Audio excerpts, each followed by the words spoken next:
thank God again for this opportunity that we have this morning to come together, and so thankful for the blessings of life that God has bestowed upon us. I greatly desire your prayers this morning. God, just help us through this. If you have your Bibles, we want to turn with us to the book of 2 Corinthians in chapter 12.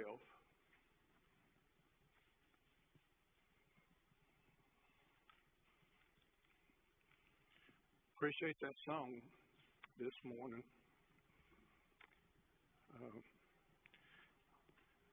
Joy in the morning. A lot of times we go through valleys and tears and whatever, but I'm so thankful that there's joy in the morning. You lean on Jesus, and He's always there.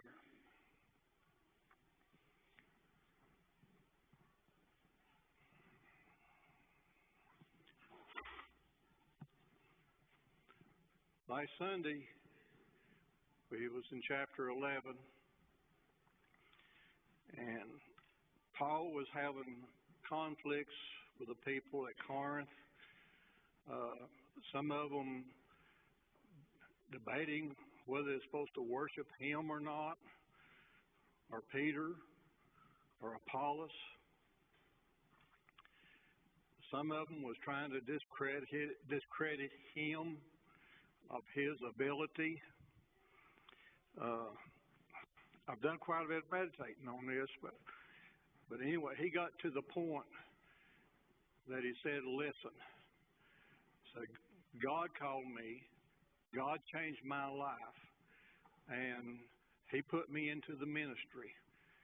And I read several verses last Sunday where he received 39 stripes 5 times. He'd been in prison. He'd been riots, and one thing after another. And he's wanting to say, I'm nothing. Pat yourself on your back and try to build yourself up at something. We're nothing. Unless God gives us our next breath, we're nothing. I wouldn't be here this morning if God didn't allow me to get up and get ready and have the breath and the health and the strength to be here. There's nothing I can brag on. God is the one that has allowed that to give me the privilege to be here. It bothered him. It bothered Paul that he had spoke up and said these things about what he'd been through. I do not have to ask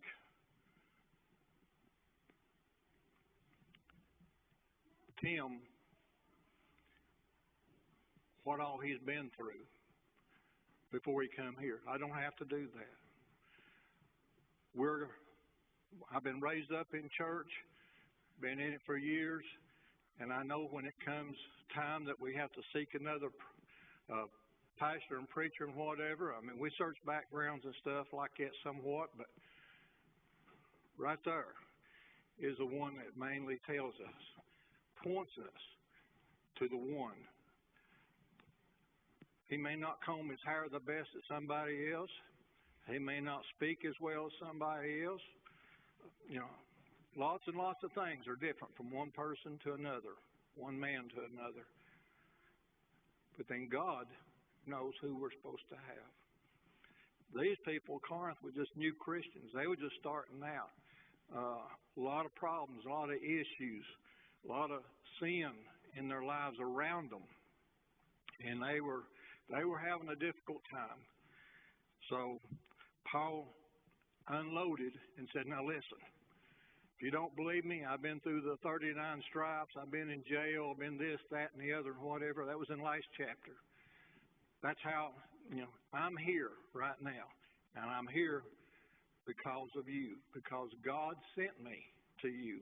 That's the reason. Chapter 12, I'm going to start reading into it. And just bear with me, and if anybody has anything to speak up on this, It gets a lot deeper than I understand and that I know. And I'm going to be upfront about that too. Verse 1 of chapter 12, 2 Corinthians. It is not expedient for me, doubtless, to glory. It wasn't absolutely necessary or needed. But in his mind and his heart, he felt like he needed to show them.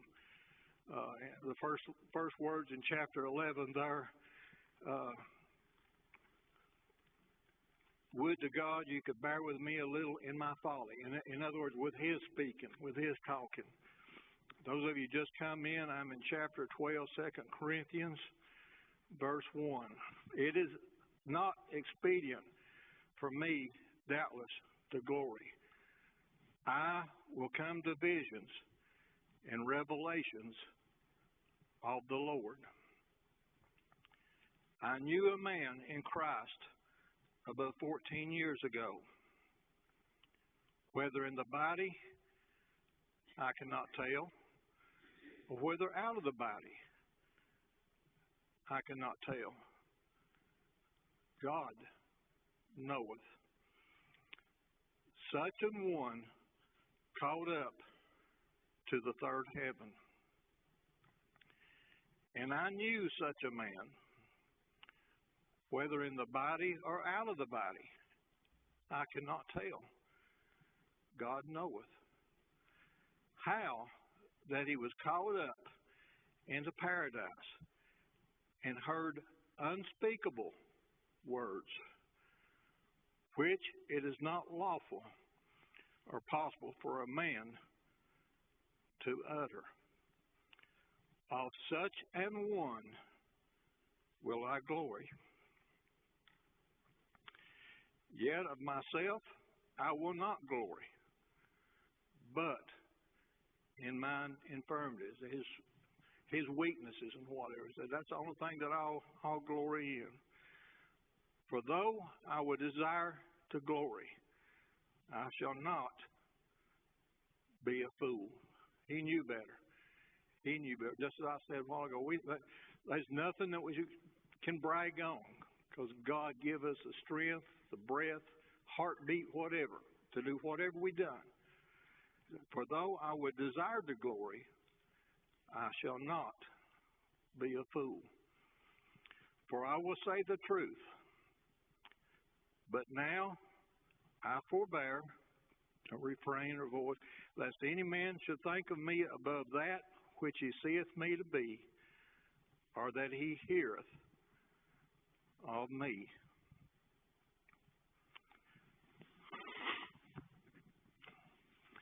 He said some things down through there about whether in the body or out of the body.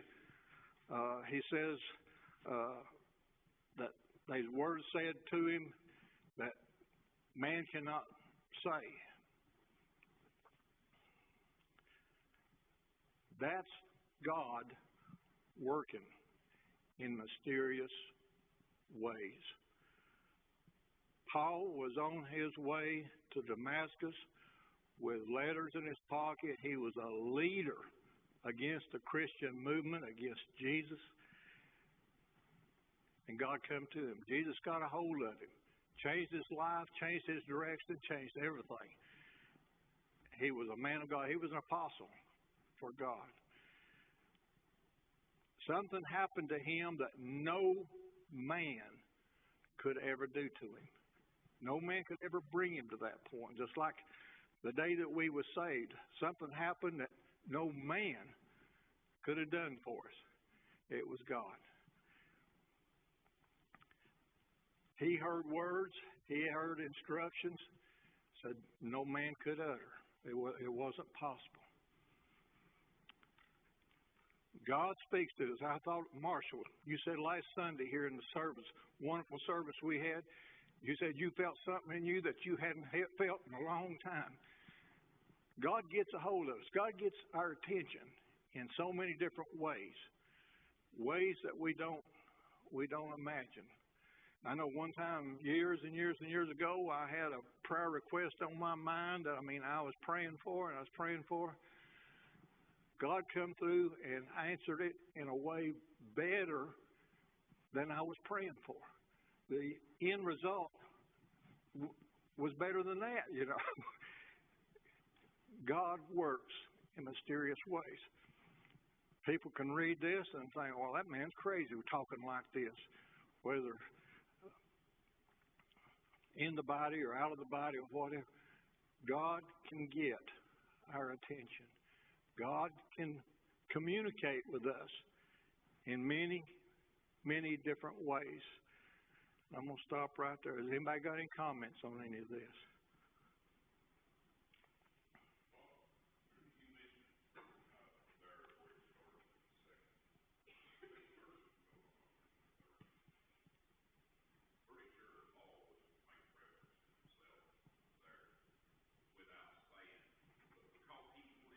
Right.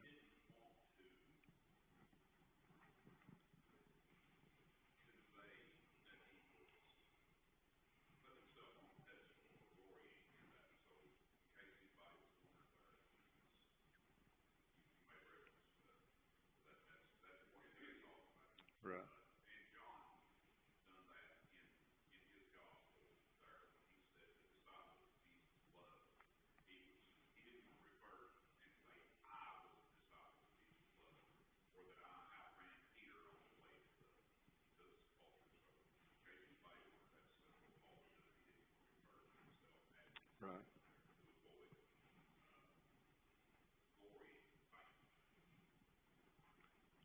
I believe that. And as we get into more verses there, it explains even more that if he had anything to glory on, it's his weaknesses.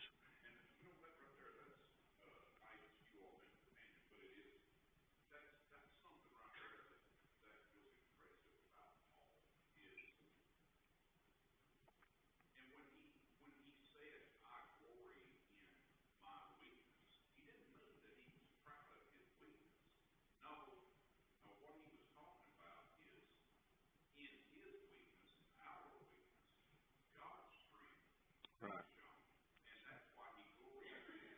Right. Exactly. Sure. Mm.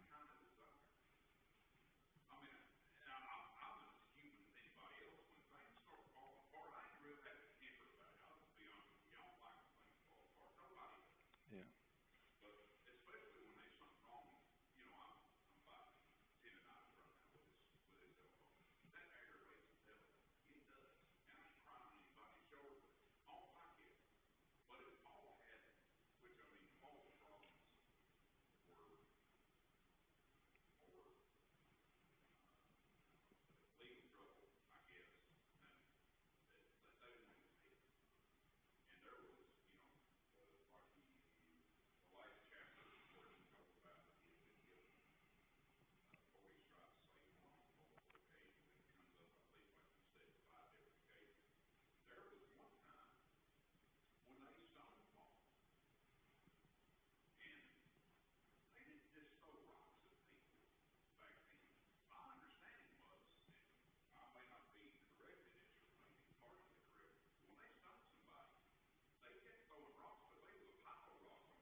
Right. I thought they had.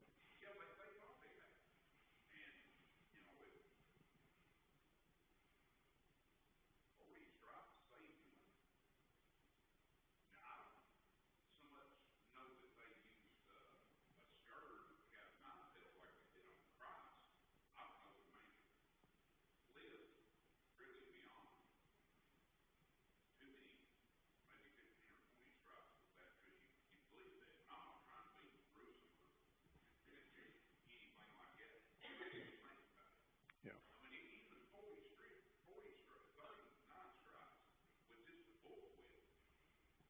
Be awful. Yeah. Yeah.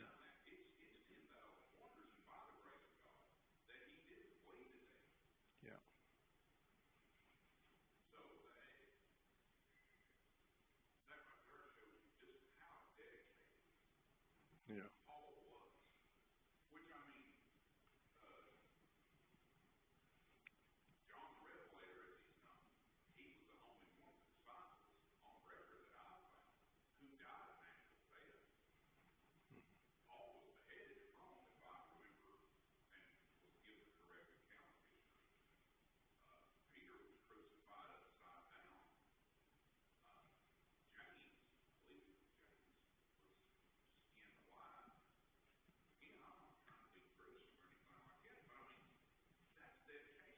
Yeah.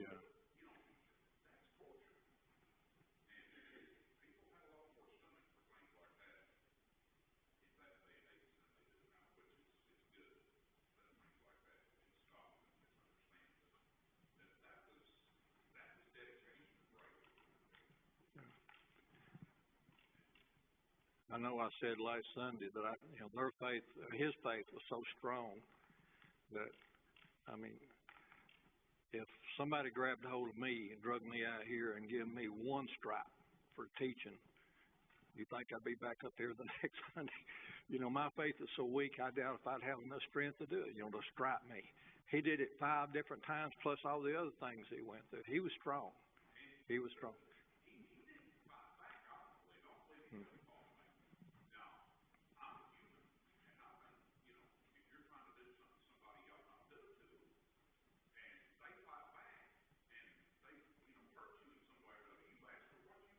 Yeah. Yeah. Yeah.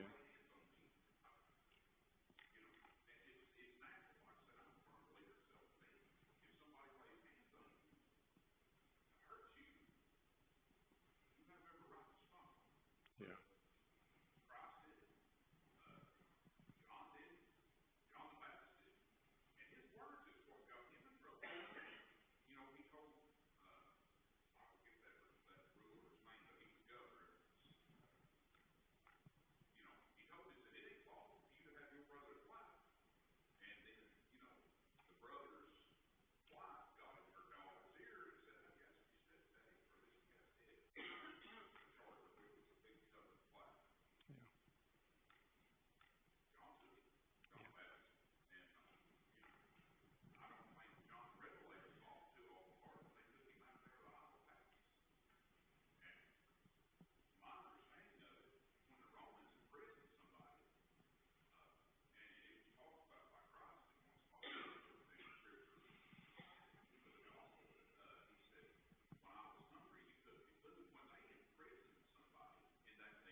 That's faith. Yeah.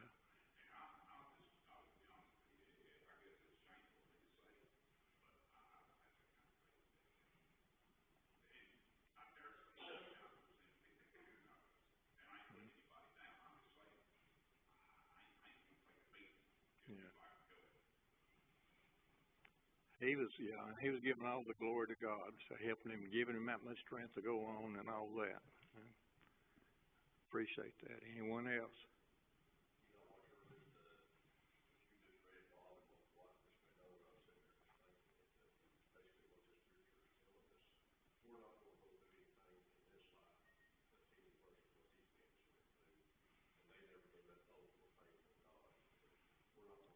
Exactly right.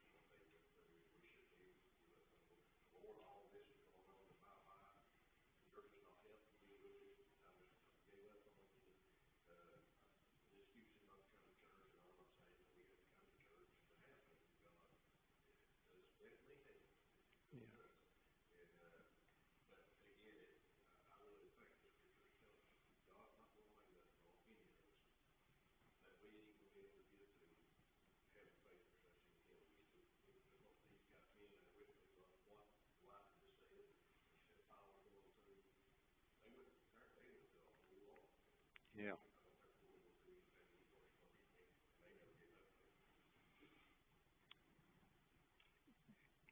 Yeah, and he was wanting to, and again, give God the glory for keep coming back and giving him more. He was talking about stoning him and left him for dead. And God said, I ain't through with you, and he started coming to and start moving the rocks, get up, go on, and go to the next job. Paul was strong, but he gave God all the glory. Anyone else?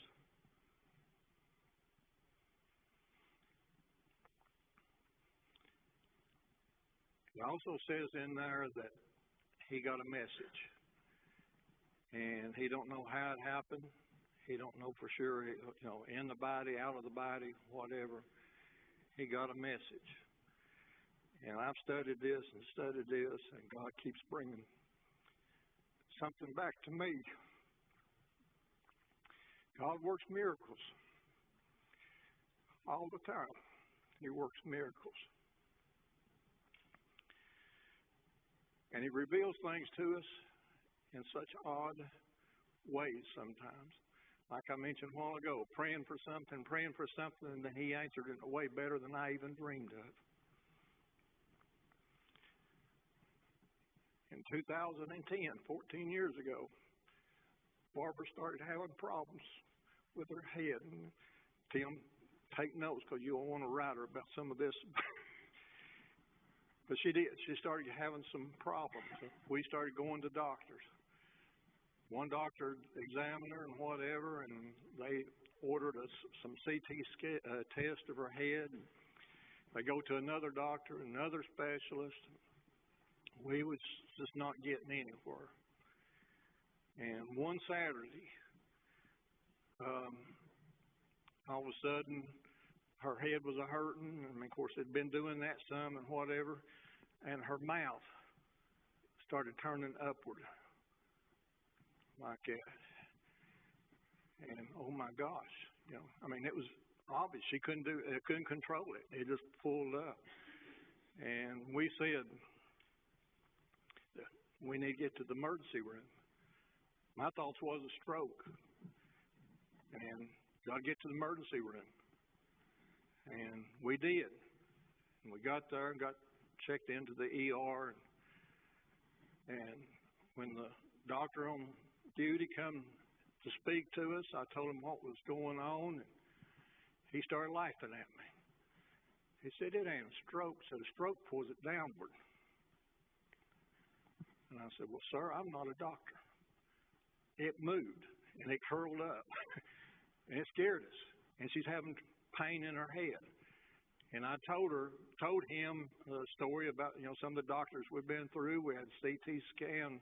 I had a disc where the CT scan, whatever. And he said, well, let me see it. And he went, left, come back in a little bit.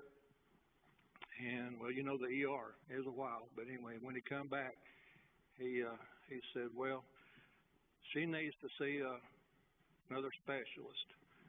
And he didn't say he didn't go into any detail. He just needs to see another specialist, and ear, nose, and throat specialist.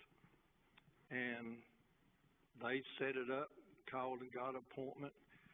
And Sandra and I took her, and by that time she'd gotten much, much weaker. Couldn't walk without some help, whatever. Anyway, it was on a Friday before the 4th of July weekend, 2010. And we got there to the office, just regular visit, went in. He come in, he looked in her ear. We told him about the scans and the problems, and he had a report of what was going on at the ER. And anyway, I handed him the disc, and he said, well, let me go look at the disc. And he went down the hall and was gone a while, and he come back, handed it to me, and said, I didn't see anything wrong. He said, I don't see anything wrong with her ear. Said, she just needs to see a neurologist. And I said, we've been to the neurologist. And he started naming other, we'd done been there. I said, what about Vanderbilt? And he laughed at me. And I'll get to the point here in a few moments if God still gives me my memory. But he laughed at me and said, do you have any idea how long it'd take to get her into Vanderbilt? Got any idea? It'd take months. Me and Sandra sitting there just wondering what. And he said, well, I'm going to go ahead and make you an appointment for so-and-so. Well, he went to the desk and then come. Well, it turned out it was Friday afternoon before July 4th weekend. Place is closing down. People was leaving. They was going to enjoy the vacation, the weekend, whatever. And he said, we'll do it next week, whatever. Me and Sandra looked at each other. And we just, we got to have something done. And he said, well, I've got a stronger machine back here in this other room.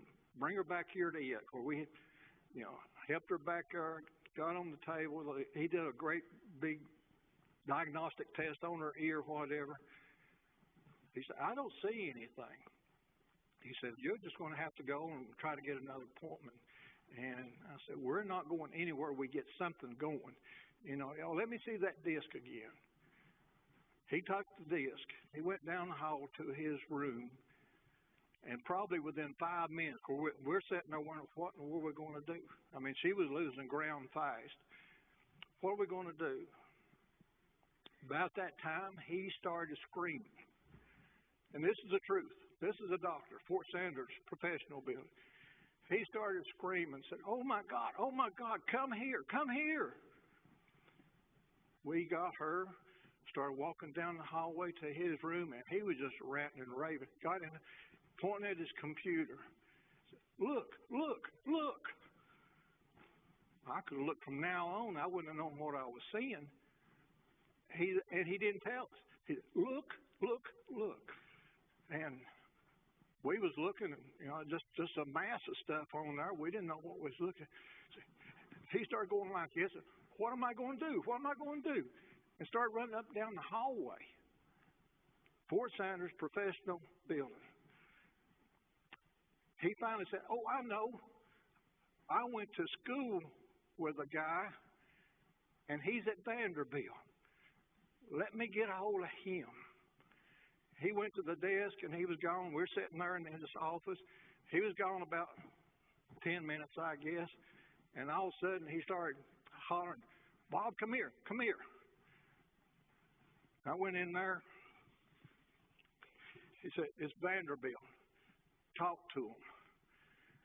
Well, I started talking to him. And name, all this kind of stuff they needed to know. And they said, can you be here next Friday? And I said, good Lord willing, we'll be there next Friday. That's what our plans was going to be. They worked her in a special appointment for the next Friday. We got there. The next Friday, just waited a regular appointment, waited through a long line, took our time. That's just the way it was for our first visit.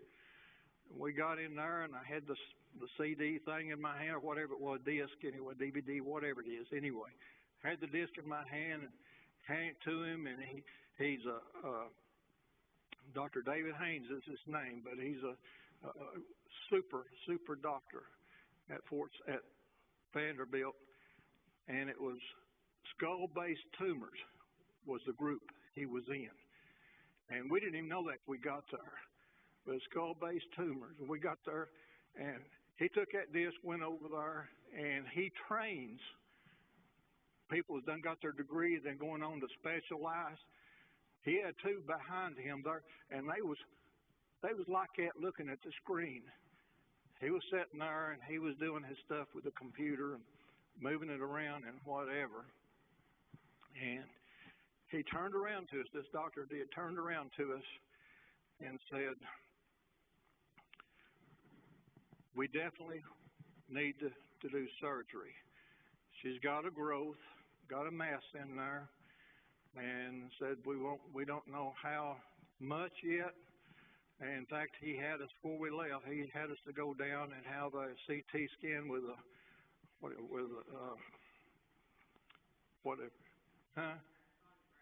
contrast. I knew it, but couldn't think of it. With contrast before we left and all that. But anyway, he did not get excited. He did not get worked up. Did not go in no rage or anything. But whenever he got up and he was very nice, very pleasant, and stood up and he said somebody be in to give you your checkout papers or whatever. My daughter asked him, said, well, you said surgery. When do you need to do surgery? And he said, soon. Very soon.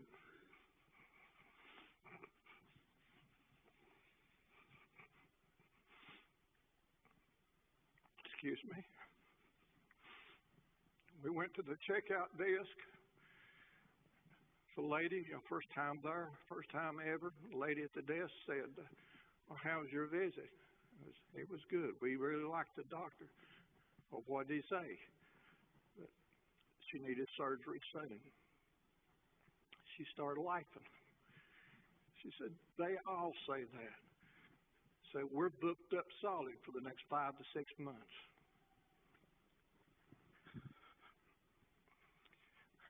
Our kids just floored us. We went downstairs, got the test done, started back home. We're just speechless. What? What are we going to do? I got this side of Crossville. My phone rang. I answered it. It's Vanderbilt Hospital. They was asking me if we could be there the next Friday for some pre-testing. I said, sure. Good Lord willing, we'll be there next Friday. The next Friday, we went. We got there, got the test done, whatever, and one of them said, when's your surgery? We don't know. We ain't heard nothing about no surgery. She got on the computer and started looking it up. Said, it's next Friday. It'll be 2 weeks from when we was at Knoxville. 1 week there to see him. The next week for checkup. The third week, they had surgery scheduled. The surgeon never did tell us. He never did give us this information. They moved into a brand new surgical area. Brand new. New building, new area. And, they was proud of it. And they booked up, and they was going to town. They was really putting them through. But they were booked up. They had 5 to 6 months. That doctor, and he never told us this. His associates told us this later. His doctor had a crew come in and re-sterilize the surgical area they just come from. Sterilize it, clean it up, prep it, get it ready. And when we got there that next Friday, he had a whole staff, I guess on overtime, whatever, come in for her surgery. He told us approximately 3.5, maybe 4 hours. That's what he guessed. When he got through with it, late that evening, 8.5 hours, her surgery on her head. It had grown behind her ear and spread. It was down into her cheek. That's what was pulling her lip up on there. It was to the back of her head. It was down into her throat. And it was going into her brain. It was to the brain. I didn't say into it. But it was to the brain. And when the surgeon come out after it, he told us that we barely got it in time. That's God working. That's God. We have nothing to glory about that at all. We were at a standstill. We didn't know where to go, but he sent us to a doctor so crazy he ran up and down the hallway.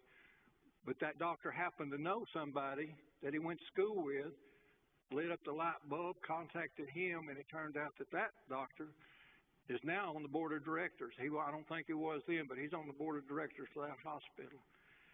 He had enough pull, enough sway to make that happen. He let us know that if he hadn't got that surgery when he did, she wouldn't be here. That's God. He, to this day, has never said, look what I did. He's never done it. Paul right here in this, he said, I'm not wanting you to see what I've done. You're asking me my qualifications. I'm telling you my qualifications. God called me, give me a mission, and give me a job. And I'm doing it. Stripes, jail, stone, on and on. I get up. If God gives me the strength, I go on.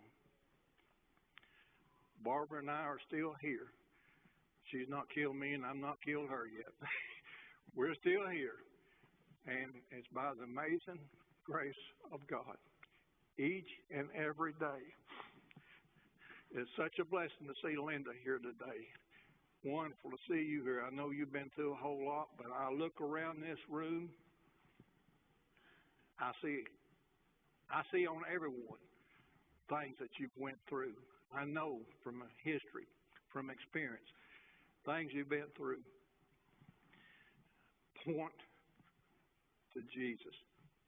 Thank God for what He's done for us. Bring us through what He has. Paul said, I don't know how I got the message. I don't know how I heard the words that man can't utter. God talks to us in mysterious ways. Dreams, revelations, whatever. God speaks to us. Tim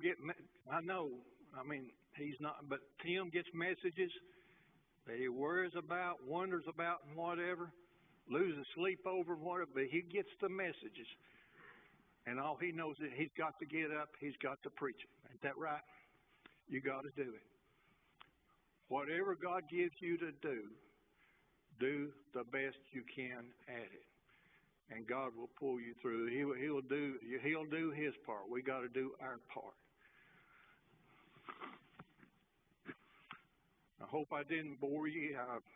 God give me this. I've struggled with it. I knew I wouldn't. Yeah, well, it did. It tied to the message. It did, but tied to the message of this scripture. But anyway, I hope you see that God is there for us. Whenever we can't do anything, God can come through. Now you say, well, I prayed and prayed for someone to survive, and they didn't. They're dead and they're gone now. I mean, our son, he died and he's gone.